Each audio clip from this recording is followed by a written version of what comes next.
Tecnológica, inovadora, potente.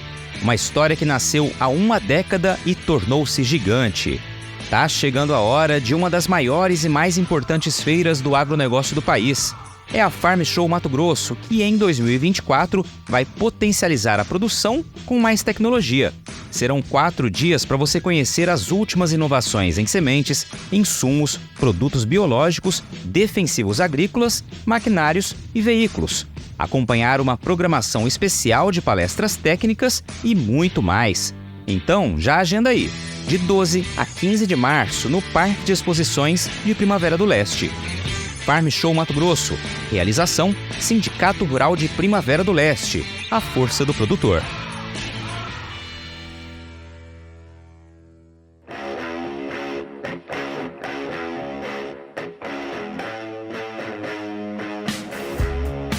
Porteira aberta, seja bem-vinda, bem-vindo ao podcast do Patrone, espaço para falar do agro com quem entende. Ele trocou um campo por outro. Depois de escrever uma história com mais de 2 décadas dedicadas ao futebol, o agronegócio tornou-se o principal foco do Jonas Siqueira. A carreira nos gramados começou na adolescência, em um dos principais times de São Paulo. Tempos depois, mudou-se para o Japão. Lá, ficou por 16 anos, jogou ao lado do Zico e virou treinador. Neste período, ouviu o conselho do sogro e investiu em terras. O local escolhido foi certeiro, Sapezal, que ainda não era oficialmente um município naquela época, mas já começava a ser transformado em um celeiro de alimentos. Quando pergunto o significado do agro para o Jonas, a resposta vem com convicção. É a base da minha família. Aos 60 anos, o ex-jogador profissional sabe que a propriedade adquirida no fim da década de 80 é muito mais que um investimento. Foi a porta de entrada para um mundo novo, com desafios e muitas oportunidades. Um dos filhos, por exemplo, escolheu a agronomia como profissão. E o paulistano, que foi goleador no futebol asiático, encontrou na agricultura o estímulo para buscar novos conhecimentos e traçar planos para um futuro bem diferente do que imaginava no passado. Jonas Siqueira Silva, que honra recebê-lo aqui no podcast do Patrone.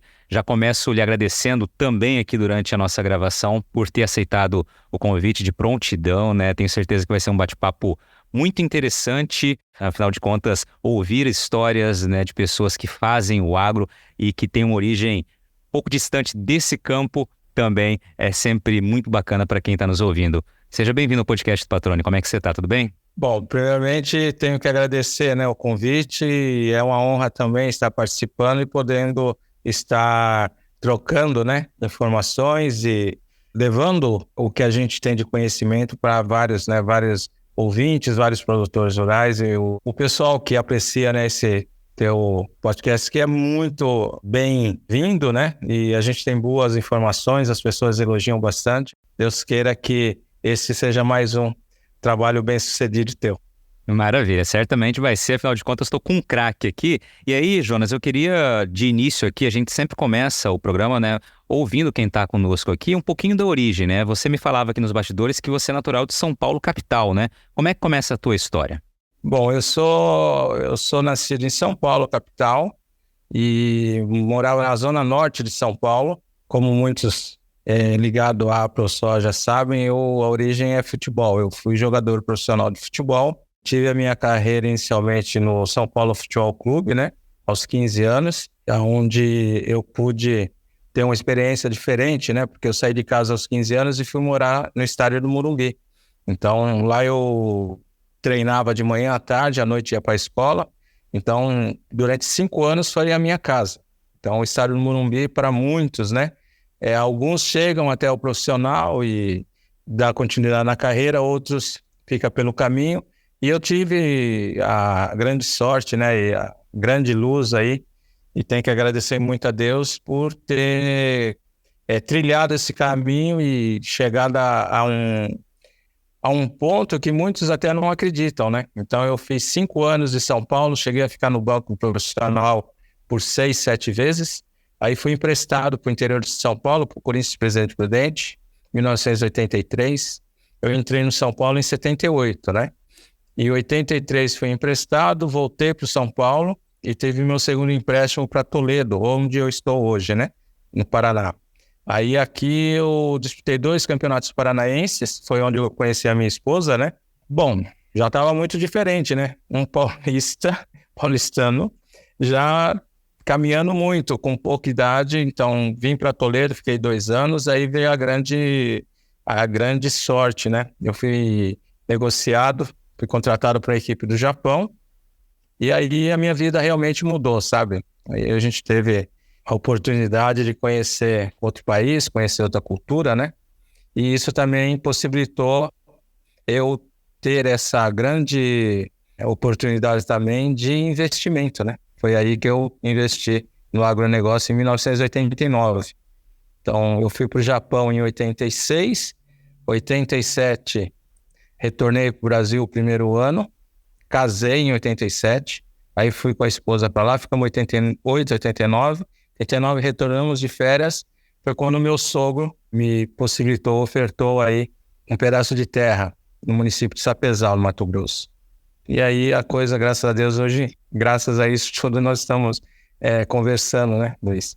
Que legal, Jonas. Eu vou aproveitar um pouco dessa sua experiência no campo futebolístico aí, né, nos gramados e também a experiência internacional, antes da gente falar mais de agro, porque certamente, né, isso gera curiosidade para quem está nos ouvindo aqui, conhecendo um pouco mais da tua história. A tua experiência no Japão, você morou onde lá, em que time você jogou e como era o futebol japonês naquela época, né, nos anos 80 ainda? Eu me recordo que nos anos 90, início dos anos 2000, começaram muitos brasileiros irem para lá também, né, o Zico, se eu não me engano, foi mais ou menos nessa época também, profissionalizando ainda mais o futebol. Como que era a realidade quando você viveu lá? Então, quando eu tive essa oportunidade de fazer o contrato, né, com a equipe japonesa, eu fui contratado pela Yamar Diesel, é uma equipe de Osaka. Então, são pequenos tratores, geradores, aqui no Brasil, né, pequenos tratores, geradores de motor, né, diesel, o que mais? São pequenas máquinas na área agrícola, né, de pequeno porte. Só que lá no Japão, ele é uma multinacional. A Yamaha no Japão é uma multinacional porque eles são um dos maiores fabricantes de motores de navio, para você ter ideia, né? E aí é uma rede de comércio, né? Eles têm uma entrada muito grande na Ásia. Então eu joguei 4 anos em Osaka, nessa equipe chamada Yamaha Diesel, que quando se profissionalizou em 92 para 93 o futebol japonês, eles passaram a ser chamados de Cereço Osaka. Então no Japão, o futebol lá é futebol empresa. Eu falo Yamaha porque é essa empresa que leva o futebol para cada estado, para cada cidade, entendeu? Aonde tem no Japão estiver uma grande empresa, essa empresa tem como cunho social patrocinar um esporte. E no Japão o tradicional era o beisebol na época, né? Em 86, 87 não se falava em futebol como se falam hoje. Então, eu fui o primeiro jogador brasileiro a usar a chuteira Mizuno, para você ter ideia. A chuteira Mizuno hoje é conhecida mundialmente, mas na época lá no Japão, a Mizuno só era utilizada por jogadores do beisebol, entendeu? E então, uma coisa assim que hoje eu valorizo muito, né? Porque era um material muito bom e com a chegada dos estrangeiros, principalmente dos brasileiros, começou a espalhar. E as crianças, normalmente quem ia nos jogos de futebol eram as crianças, né? Os jovens, os estudantes. E eles começavam também a comprar o material, tanto tênis como chuteira, né? Então é uma forma também da gente divulgar o futebol, mas não só o esporte em si, mas sim o material esportivo. Eu fiquei 4 anos nessa equipe em Osaka, que era a Yamaha. Depois eu fui transferido, fui contratado pela Sumitomo Metals, que em 92, 93, passou a se chamar Kashima Antlers. Então, os 2 últimos anos de futebol semi-profissional, eu joguei pela Sumitomo e no último ano eu joguei com o Zico. O Zico foi contratado pela Sumitomo e eu tive a oportunidade de jogar com ele. E quando transformou o futebol profissional, eu tive o convite da diretoria para começar uma nova carreira. Aí iniciei como treinador também lá no Japão. E fiquei mais 10 anos, né? Então eu já tinha tido 6 anos como jogador e ainda fiquei mais 10 anos como treinador atuando no Japão. No penúltimo ano meu, eu fui contratado pelo Nagoya Grampus, que é em Nagoya, na cidade de Nagoya, mas a empresa é a Toyota. Então, uma das empresas mais bem-sucedidas do mundo, né, principalmente no Japão, ela está ali entre o número 1 e o número 2, né? Então, eu trabalhei um ano na Nagoya Grampus e o meu último ano de Japão, eu trabalhei em Kobe, no Vissel Kobe. Então, foram 4 equipes em 4 cidades diferentes. E foi muito bom, graças a Deus, aprendi muita coisa, né? E eu acho que não só eu, mas a minha família, esposa, meus 2 filhos nasceram lá. Aí nós tivemos a nossa terceiro filho, que é a menina, a Nicole. E a Nicole, até por ter vindo, nós viemos para o Brasil, ela tinha apenas 3, 4 anos. Ela queria muito conhecer o Japão e tal. E o destino é bem engraçado, né? Ela se formou em Direito agora, ano passado, e foi fazer um intercâmbio em Singapura, lá perto, né? Então ela matou a vontade de conhecer a cultura, seja ela asiática, né?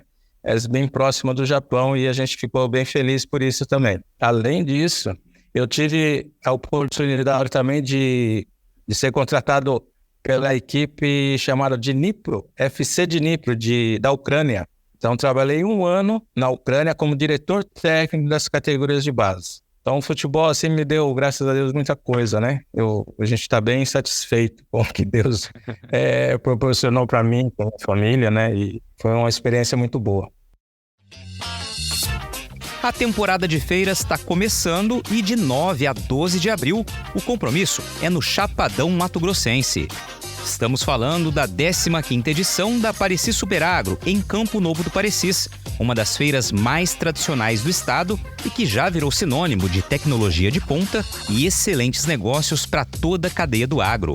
São 4 dias intensos de muito conhecimento, demonstrações, palestras, leilão de gado e novidades que você terá a oportunidade de ver de perto, cara a cara com grandes empresas, produtos e soluções de todo tipo, que contribuem diretamente na evolução do campo e de toda a região.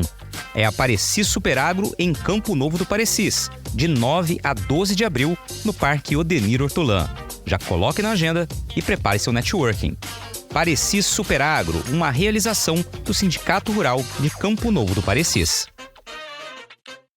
Deixa eu lhe perguntar aqui, Jonas, você jogava em qual posição? Acabou não falando disso. Então, aqui no Brasil, no São Paulo e nesses clubes que eu joguei aqui no Brasil, eu era lateral. Lateral direito, lateral esquerdo. Eu era ambidestro, né? E gostava de apoiar muito. Eu sempre estava fazendo jogadas ofensivas, fazia gols também. E quando o clube japonês veio ao Brasil, ele precisava de um meio atacante. Eu cheguei como meio atacante e virei centroavante. Você acredita que no segundo ano de Yamara eu era centroavante e fui vice-artilheiro do campeonato japonês? Que bacana. Foi muito bom. Que legal. Ô Jonas, e me diz uma coisa, eu perdi um pouco as contas na quantidade de tempo que você ficou morando no Japão, certamente passou de 10 anos aí, porque pelo que você foi narrando. Como é que foi aquela primeira barreira quando a gente pensa em morar em outro país, né? Que é justamente a barreira do idioma, da língua. Como é que foi isso para você? Nós tínhamos não era tão rápido as coisas na época, né? O visto para entrar no Japão demorou bastante aqui. Era coisa de 2 a 3 meses, né? E nesse período eu estudei bastante japonês, o idioma. Então eu treinava durante um período, outro período e à noite eu ficava estudando o idioma. Então quando eu cheguei no Japão, eu já sabia assim, me comunicar com coisas básicas, sabe? Alimentação, necessidades, o cumprimento, né? Então eu já entendia e falava, né? O Nihongo, que é o idioma japonês, e abriu assim uma confiança muito grande deles, além do futebol, porque eles visualizaram uma adaptação melhor para mim, né? Foram abrindo portas e isso fez com que, com certeza, eu tivesse êxito, né? Porque imagina só, você dentro do treinamento e não entender o que está sendo pedido, né? Qual o significado daquele treino, quantas repetições é para ser feito. Então, isso era rápido, eu entendia e estava sempre no grupo deles, né? A primeira barreira foi fácil. E a culinária em si, eu sempre gostei, né? Eu tinha um amigo, o Pelé, Antigamente trouxe um japonês nos anos 80 entre 85 e 95, chamado Musashi. Ele tinha 13, 14 anos e ele trouxe para o São Paulo. E era um dos meus melhores amigos dentro do São Paulo, nas categorias, né? Juvenil Júnior. E eu saía muito com o Musashi. Ele me convidava final de semana para ir almoçar, para ir jantar com empresários japoneses, né? Porque lá no Japão ele era assim, uma celebridade.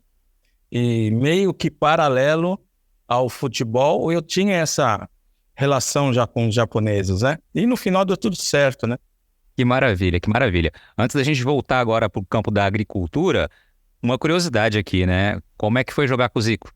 Eu, como brasileiro, você vê, né? Tem a experiência de assistir jogos quando jovem, né? Dos grandes jogadores de futebol, né? E, de repente, eu estava convivendo diariamente, né? Com o Zico. Então, além de ser realmente o craque no futebol, é uma pessoa, assim, muito simpática, muito humilde, né? E ajudou. Eu acredito que eu ajudei bastante ele, em todos os sentidos, né? Mas ele nos ajudou bastante, nos dando muita lição, né? De técnica, muita conversa, né? Ele transmitia muita experiência, fatos já ocorridos, né? Que seriam interessantes a gente colocar em prática no clube, na Sumitomo, no início, né? E até na minha formação mesmo, depois como técnico, muita coisa que eu pude observar e ouvir, eu consegui colocar na prática como técnico, né?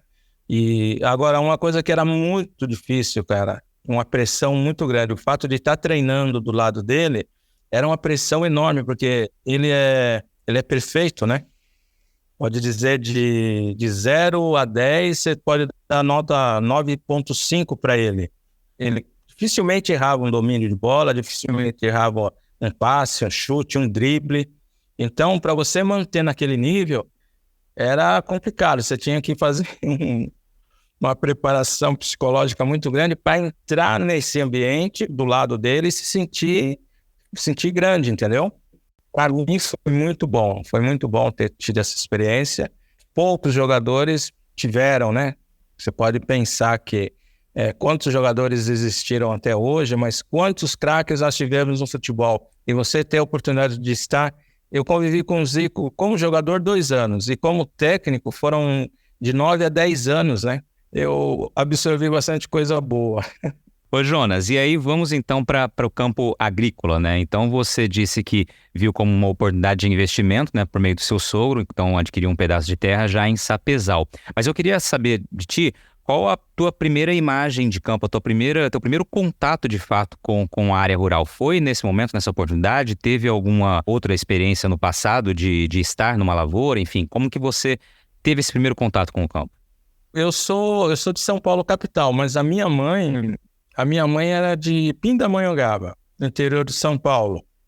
E ela nasceu filhas de fazendeiros, entendeu? E foi criada na fazenda e tal. Então sempre teve essa conversa de criação de galinha, plantação de milho, cavalo, montaria, né? Plantava mandioca, tudo que você pode imaginar, laranja no pé, sabe? Feijão, arroz, eles próprios cultivavam, eles próprios consumiam. O meu pai é a mesma coisa, meu pai era era mineiro e nasceu em Paraupebas, Minas Gerais, interior também.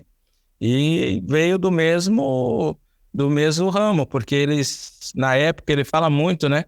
Eles vendiam o que plantavam no sítio, eles vendiam nas cidades, né? Brumadinho, então eles saíam nas serras ali, vendendo o arroz, feijão, faziam rapadura, uma série de coisas. Como a banha, né? A banha do porco. Uhum. Então, eles preparavam tudo isso em casa para poder levar para o comércio e trazer o financeiro, fazer troca mesmo, né? Troca com outros produtos. Então, uma coisa era isso. Mas como eu estava em São Paulo, assim, foi uma coincidência, né? Eu conheci a minha esposa, os pais dela já tinham aqui em Toledo, eles eram criadores de porco, né? Suinicultores. E aí, eu tive a experiência de ir várias vezes no sítio, né? A gente ia lá e muitas vezes tinha o almoço, o churrasco era feito lá. Durante a semana nós íamos buscar leite, ia buscar ovos, a própria carne, quando eles carneavam o porco a gente trazia para a cidade, na casa dela no caso, né? Então esse contato havia. E quando eu voltei do Japão, que foi essa situação que eu antes tinha falado, né? Aí me ofereceram, eu não conhecia o estado do Mato Grosso, ainda não tinha conhecimento, nunca tinha ido jogar lá também, né? Mas logo que eu vim do Japão e ele me ofereceu esse pedaço de terra, na sequência, quando eu fechei negócio, nós fomos conhecer, né? Sapezal. E aí foi coisa de 2 dias e meio de viagem, acho. Longa viagem. Na época, né, as estradas não eram asfaltadas como hoje.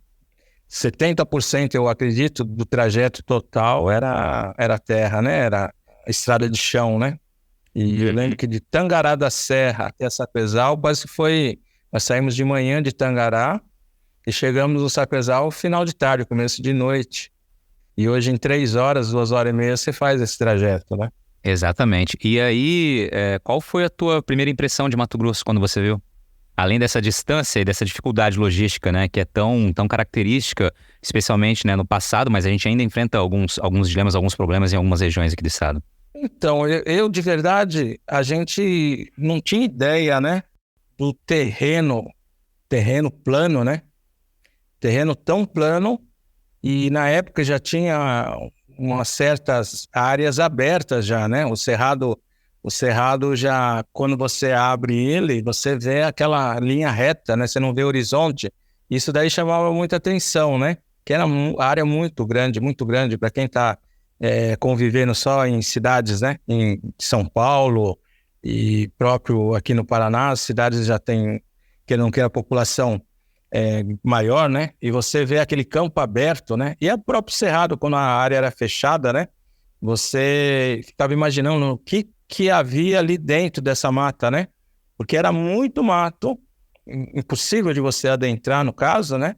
E quando era aberto, enormidade, você teria que caminhar muito para chegar até onde a vista alcançava, né? De carro não, de carro você atravessava, mas esse espaço aí que é o agronegócio, né? É uma coisa assim que a gente tem que agradecer a Deus mesmo, é algo abençoado, né? Próprio para essa produção enorme que nós temos hoje, né? Excelente, com certeza.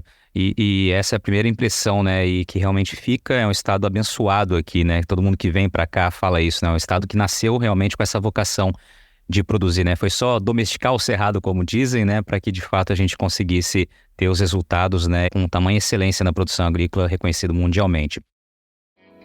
Desafiadora. Esta é a palavra que melhor define a atual safra, marcada pelos efeitos das condições climáticas adversas no campo.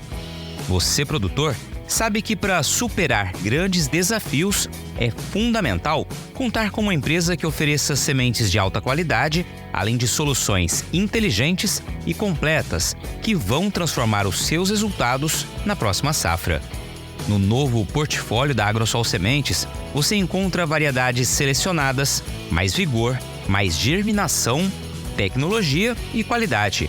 Você pode agendar uma visita presencial ou fazer um tour virtual no site, onde você pode explorar cada detalhe das instalações, conhecer mais sobre os processos e entender por que a Agrosol Sementes é a escolha ideal para elevar sua produtividade na próxima safra. Aproveite e fale agora mesmo com o time especializado para saber mais sobre os destaques do portfólio, condições de campo e outras vantagens exclusivas que a Agrosol preparou para você. Afinal, transformar os seus resultados faz parte das nossas raízes. agrosolsementes.com.br. Agora, Jonas, como começa então, né, depois desse investimento, o Jonas agricultor, produtor rural? Depois que você volta ao Brasil, faz esse investimento, como que se dá essa sua transição de carreira, né, e esse seu olhar mais apurado ao campo agropecuário? Como eu fiquei muitos anos no exterior, nós tínhamos as terras arrendadas, né? Mas praticamente há 5 anos atrás, nós nos mudamos para Sapezal. Então, meu filho se formou em agronomia, e com isso fez com que a gente tivesse essa iniciativa, né? De sair aqui de Toledo e estar no Sapezal. Esporadicamente nós viemos aqui para Toledo porque nós temos 2 filhos ainda aqui. O mais velho que é advogado e a mais nova que se formou em Direito também. Mas que daqui uns dias estará viajando com nós, vai residir com nós lá no Sapezal. Então, a gente fica assim, satisfeito porque saiu do campo esportivo e entrou no campo da agricultura, né? E os negócios são totalmente enormes, né? Em comparação ao futebol, volumes de negociações, né? Compra, venda e aquisição de terra. Então, tudo isso são números que faz com que você seja realmente muito mais próximo e com muito mais responsabilidade, né? Porque a conta tem que fechar, né? Esse daí é o lema, né? Então essa proximidade sua com o campo se dá realmente, principalmente com essa mudança para Sapezal agora nos últimos 5 anos. Sim, e claro, sim. Com seu filho agora na agronomia não larga mais da proximidade, essa proximidade com a fazenda. Sim, e eu tenho que agradecer muito à família Weber, alguns próximos parentes da minha esposa, Mauro Scheder, Ieda Weber, Scheder, enfim, que me deram a oportunidade, o Cleto, né, Cleto Weber, o Kim, o seu Inácio Weber. Então essas pessoas, a Márcia Weber, me abriram as portas, tanto na cidade, apresentaram tanto eu como a minha esposa para a sociedade, né, para os produtores. Até ano passado, eu era diretor do Sindicato Rural de Sapezal. Não era atuante, mas estava à disposição sempre que necessário, né, em assembleias e tal. Também entrei e fui convidado, né, apresentado para representar Sapezal como delegado da AproSoja, representando o município de Sapezal. E isso foi muito importante. Eu tive esse prêmio, né, de poder lidar com situações tão fortes, né, que tanto no sindicato, são demandas que somente os agricultores, somente as pessoas que convivem no dia a dia, têm essa necessidade de estar linkando, né, a fazenda com o sindicato com os órgãos municipais, né, estaduais, assuntos que somente quem tem a propriedade tem os colaboradores diariamente, problemas que a pessoa aqui da cidade não imagina ter, né? Então o sindicato ali é uma fonte, ele absorve, né, as necessidades e dali você tem as soluções, né? Então os responsáveis pelo sindicato, presidente, diretores, vão atrás porque os órgãos municipais eles têm a capacidade de estar organizando aí essas soluções. E a AproSoja é um órgão extraordinário, né? Eu acho que muitos hoje se beneficiam dos serviços, né? E das condições que vários setores dentro da AproSoja fornecem para o estado do Mato Grosso. Então, o Mato Grosso é o maior produtor hoje dentro do agronegócio, mas tem como instituições, uma delas grandes é a AproSoja, e eu sinto orgulho de fazer parte desse trabalho tão importante, sabe, no dia a dia do agricultor. E maravilha. Ô Jonas, fala um pouquinho das características. Vocês plantam soja, milho, algodão? Me fala um pouquinho de como que é a produção de vocês. Na minha área sempre foi produzido soja e milho. Sempre produzido. No início, sim. No início eu vou dizer, quando eu comprei, nós tínhamos uma quantia pequena de gado, né? Eu estava querendo iniciar aí a pecuária, mas eu ainda estava no início lá. Eu estava jogando pela Iama, né? Então eu deixei o pasto formado com cerca, eu lembro que era quase que 100 hectares e tinha quase que 80 novilhas enxertadas. Eu sempre gostei, até porque os meus pais falavam muito, né, da importância e do retorno que daria o gado, né? Mas logo em seguida, no terceiro ano o meu cunhado arrendou essas terras e ele falou, para nós ficaria mais fácil e tiraria um pouco da preocupação tua se a gente partir para o plantio, né? Plantio de grãos, de milho, soja, e aí nós fizemos o pasto e ficou nessa situação, né? Tanto do soja e do milho. E como a gente vinha uma vez por ano praticamente, só no final do ano, e a prestação de conta existia e tudo certinho, a gente estava bem confortável, né? E a gente pôde notar, particularmente eu posso afirmar, que a evolução de todos os produtores, tanto no milho como na soja, né? Tipo assim, mudou da água para o vinho, né? Então, passar o tempo, a tecnologias, os estudos, os experimentos que foram feitos, hoje a produção é muito maior e muito mais eficaz, né?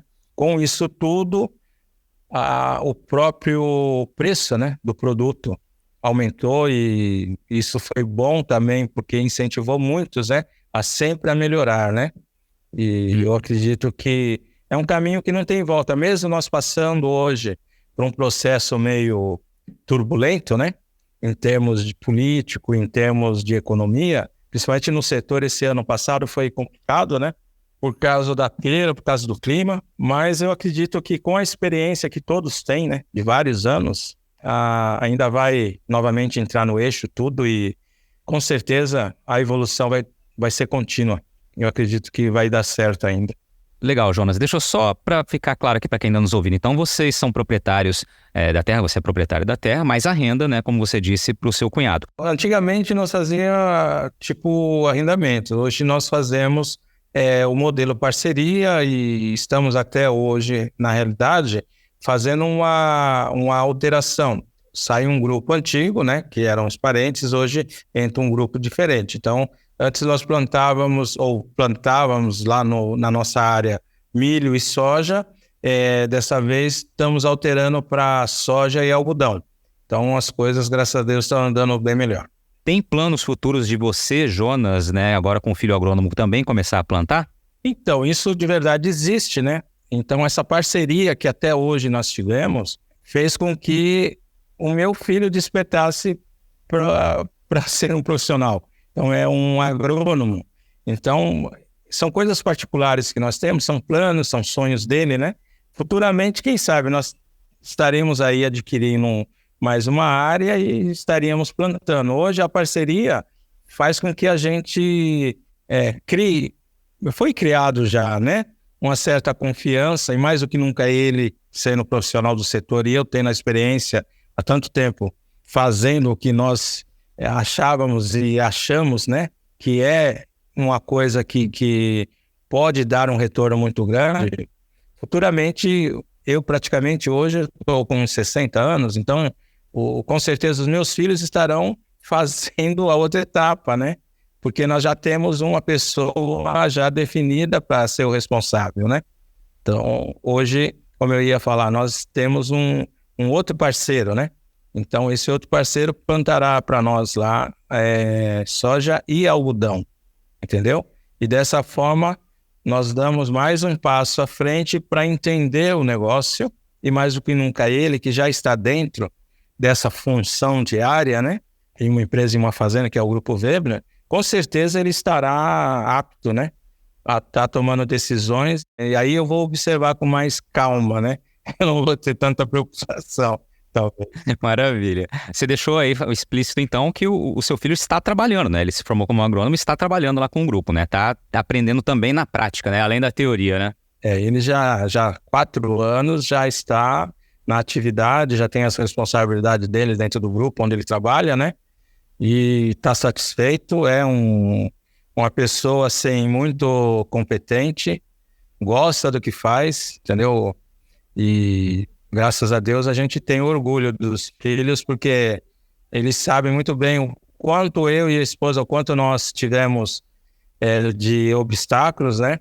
Mais do que nunca, eles sabem muito bem o caminho a trilhar. E está dando certo, graças a Deus. Agora, uma pausa rápida no bate-papo para falar do nosso novo parceiro, que escolheu o podcast do Patrone para dar um recado especial para quem vive o agronegócio. Afinal, quem é do agro precisa conhecer o Ginkgo Cidade Jardim. Com lotes a partir de 1.500 metros quadrados, o condomínio de alto padrão tem equipamentos exclusivos, centro equestre, capela ecumênica, mais de 18 quilômetros de circuito de caminhada e ciclovia e, olha, gente, mais de 10 lagos e mais de 3 milhões de metros quadrados de área verde. É isso mesmo, são mais de 10 lagos espalhados por todo o empreendimento e mais de 3 milhões de metros quadrados de área verde. Ginkgo Cidade Jardim. Viva a maior das experiências no maior ginkgo da história. Acesse ginkgourbanismo.com.br e saiba mais. Ginkgo. Ô Jonas, você, ao longo da tua fala anterior, você mencionou ali um ponto que eu acho que é importante a gente trazer, né? Que é o fato de o teu filho hoje, né, tá formado, é alguém da área que está buscando essa experiência no campo, somada à experiência que você, como investidor, né, teve ao longo desses anos todos, né? Ou seja, acompanhando mesmo que, entre aspas, um pouco a distância do campo, mas sabendo dos rumos do negócio, ajudando nas tomadas de decisões quando eram pertinentes, quando eram necessárias. O que você falaria para quem busca hoje fazer o que você fez no passado, né? Olhar, vindo de uma outra atividade, enxergando o agro, enxergando a produção rural como um possível investimento, né, rentável. Quais seriam as dicas que o Jonas, pela experiência que adquiriu ao longo desse tempo, daria para alguém que pense assim? Então, primeiro, eu sempre ouvi do meu sogro, ele tinha um ditado, uma palavra, tipo um conselho, né? Adquira a terra nunca desvaloriza. Não venda a terra, procure mantê-la, porque é um patrimônio que somente valorizará. Então, isso fez com que eu investisse, entendeu? E ter sempre próximo pessoas mais experientes, pessoas com mais idades, principalmente no setor do agronegócio, pessoas com histórico, né? E esse histórico muitas vezes tem experiências negativas, né? Tempos difíceis. E você observando e ouvindo os tempos difíceis é um aprendizado muito bom, né? Aí você já tem ali uma sinalização. Se um dia acontecer isso, eu tenho que fazer isso. Você entendeu? Ter sempre pessoas com uma experiência maior, porque aí você trabalha e você está alinhando, né, o passado com o presente e já visualizando o futuro, que essas pessoas já te passaram, o que poderia ter acontecido e aconteceu. Então, para quem está querendo investir no agronegócio, ter pessoas com um passado produtivo, né, por muitos anos. Eu acho que se você tiver a sorte, como eu tive, de ter parentes próximos, amigos de verdade, conversando o dia a dia, nossa, isso daí dá uma tranquilidade muito grande, sabe, para todos esses que estão em volta, né? Porque a cada dia é uma página de um livro que se passa e é lido, né? E quem sabe interpretar, eu acho que o conhecimento enriquece muito, né? A gente fica bem capacitado. Além disso, eu vou te confidenciar, eu fiz uma pós-graduação em agronegócio também, que particularmente eu fui buscar o conhecimento. Eu sou formado em educação física, tenho pós-graduação em educação física, mas quando eu estava em Sapezal no primeiro ano, eu falei,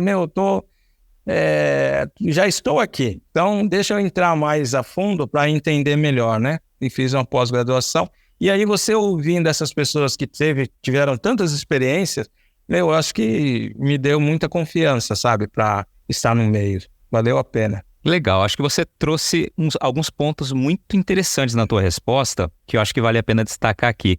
Sem sombra de dúvidas, né? Valorizar as experiências das pessoas e dos parceiros que estão contigo, né? Ou seja, saber enxergar o valor dessas experiências, né? E que quem já passou por situações difíceis, como você mencionou, né? Tem muito mais bagagem para superar novas adversidades, né? Então essa valorização é extremamente importante.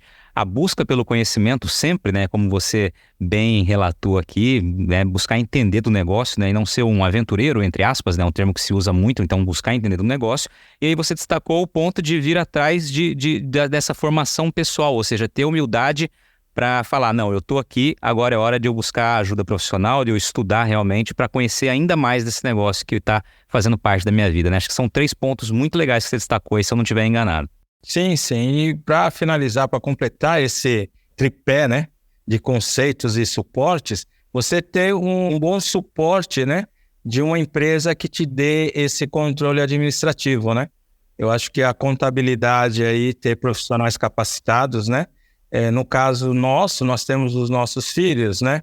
Um é agrônomo, os outros são advogados, né? E você ter um escritório de contabilidade ou ter uma pessoa, um profissional capacitado que te dê esse suporte, eu acho que ajuda e muito, né? As coisas acontecerem como o planejado.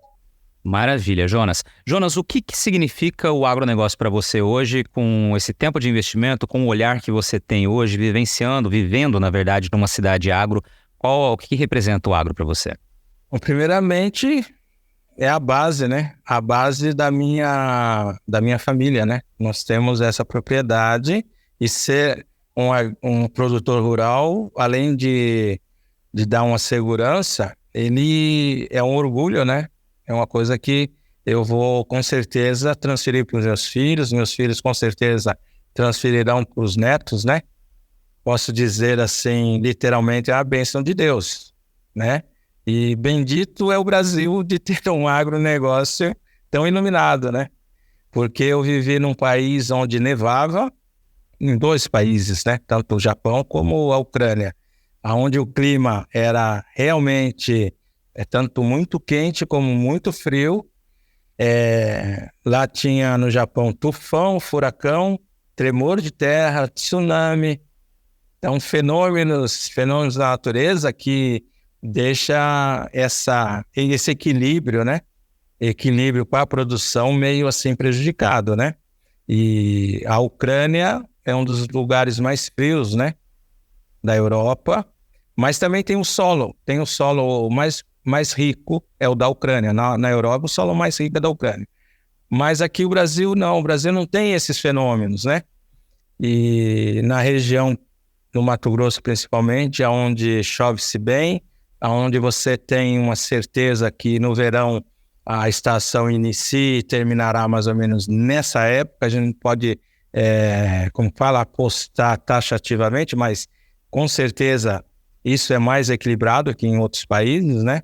O verão você se programa para isso e o solo é excelente, né? E nessa região, pelo menos. E hoje você tem a tecnologia também, que em solos menos produtivos, você tem técnicas, né? E tem produtos para que você transforme, né? Antigamente não tinha isso.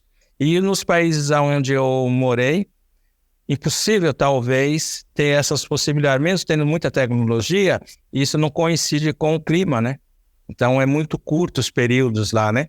Tanto de verão e o inverno é muito intenso. E o Brasil, a gente pode dizer que é um paraíso. E as pessoas têm que se dar conta disso, né? Que nós estamos no paraíso do mundo. E temos operários, né? Porque somos todos operários do alimento mundial hoje, né? E só precisamos de um grande administrador para que valorize e conduza esse país ao lugar que realmente merece. Esse é um ponto de vista meu. Você está ouvindo o podcast do Patrone.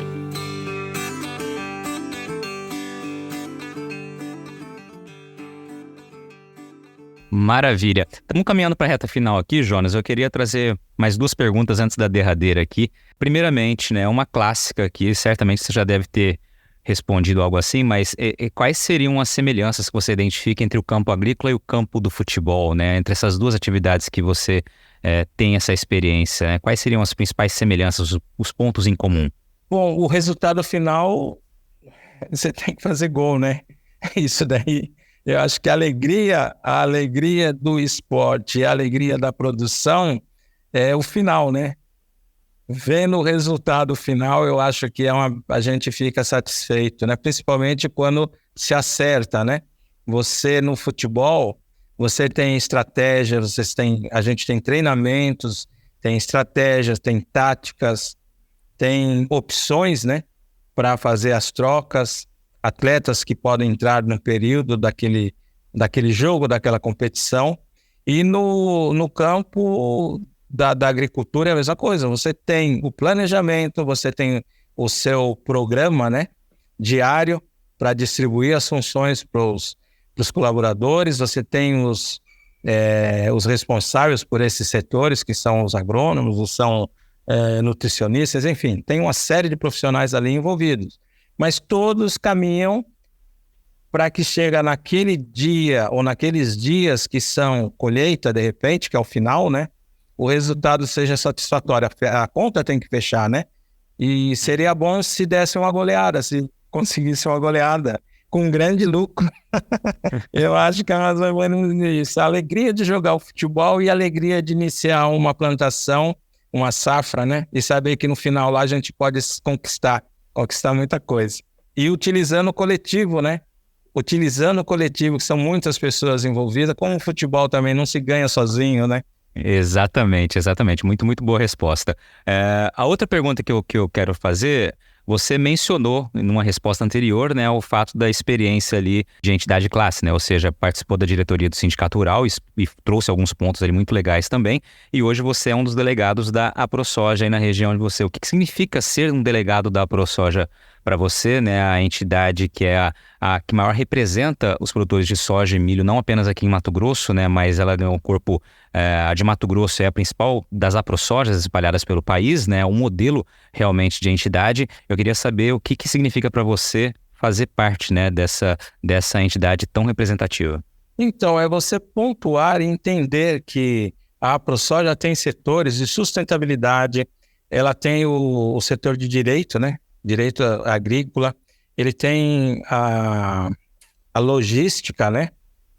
Enfim, são setores que te sinalizam, né, as demandas ou os feitos, o que eles estão buscando resolver, porque essas demandas vêm de cada município. E nós, como somos delegados, nós levamos para a AproSoja, através dos coordenadores, as necessidades locais. Então, é uma troca de informações que, se não houvesse isso, os produtores em cada município teriam muita dificuldade. Não teria o suporte de profissionais que a AproSoja oferece, né? E com a tecnologia, eles monitoram vários grupos, várias fazendas, os produtores rurais ficam bem tranquilos, através dos seus sindicatos, né? Então, eu acho que isso daí dá uma importância muito grande para você estar muito mais interessado no dia a dia, né? E se tiver algo que venha a colaborar com esses integrantes, não só da AproSoja Cuiabá, mas em cada setor, em cada município, a gente procura colocar no grupo e oferecer, né, essa mensagem, e os profissionais competentes vão, com certeza, dar uma solução, ou no máximo eles vão expor, né, o ponto de vista deles, né?